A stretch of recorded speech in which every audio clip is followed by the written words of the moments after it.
అందరికీ నమస్కారం అండి శ్రావణి కాజీ ఛానల్కి స్వాగతం. ఈరోజు మనం ములక్కాడ టమాటా కోడిగుడ్డు కూర ఎలా తయారు చేయాలో చూద్దామండి. దానికోసం ఇక్కడ కడాయి పెట్టుకుని ఆయిల్ వేసుకోవాలి, కొంచెం పసుపు వేసుకోవాలండి, ఉడికించిన కోడిగుడ్లు వేసుకోవాలి. వేగిపోయినాయి కదండి ఎగ్స్, ఇంకా తీసేసుకుందాం పక్కకి. ఇందులోనే ఉల్లిపాయ పచ్చిమిరపకాయ వేసుకోవాలండి. ఇక్కడ నేను 2 ఉల్లిపాయలు తీసుకున్నాను.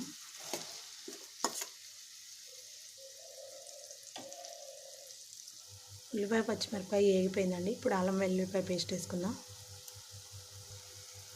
అల్లం వెల్లుల్లిపాయ పేస్ట్ అండి. ఉల్లిపాయ పచ్చిమిరపకాయ వేగిపోయింది కదండి. ఇప్పుడు ములక్కాడ వేసుకుందాం. కూడా వేసేసుకుందామండి. టమాటాలు కూడా వేసేసుకుందాం. ఇప్పుడు మూత పెట్టుకుని 10 నిమిషాలు మూత పెట్టుకుందామండి. 1 టేబుల్ స్పూన్ ఉప్పు, పసుపు అండి. 1 టేబుల్ స్పూన్ ఉప్పు, 1/2 టీ స్పూన్ పసుపు అండి.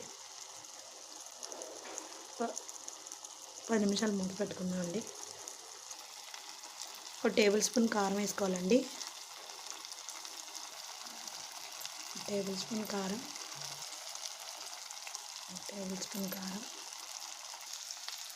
1 టేబుల్ స్పూన్ ధనియాల పొడి అండి.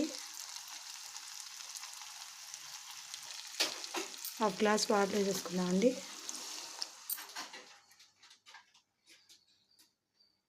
ఉడికించిన కోడిగుడ్లు కూడా వేసేసుకుందాం.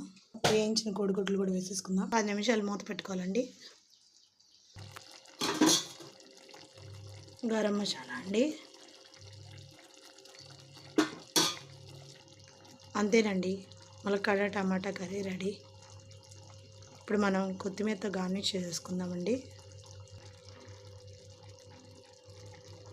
అంతేనండి, ములక్కాడ టమాటా కోడిగుడ్డు కర్రీ రెడీ. మీకు మా ఛానల్ నచ్చినట్టయితే లైక్ చేయండి, షేర్ చేయండి, సబ్స్క్రైబ్ చేయండి. Thank you friends, thanks for watching.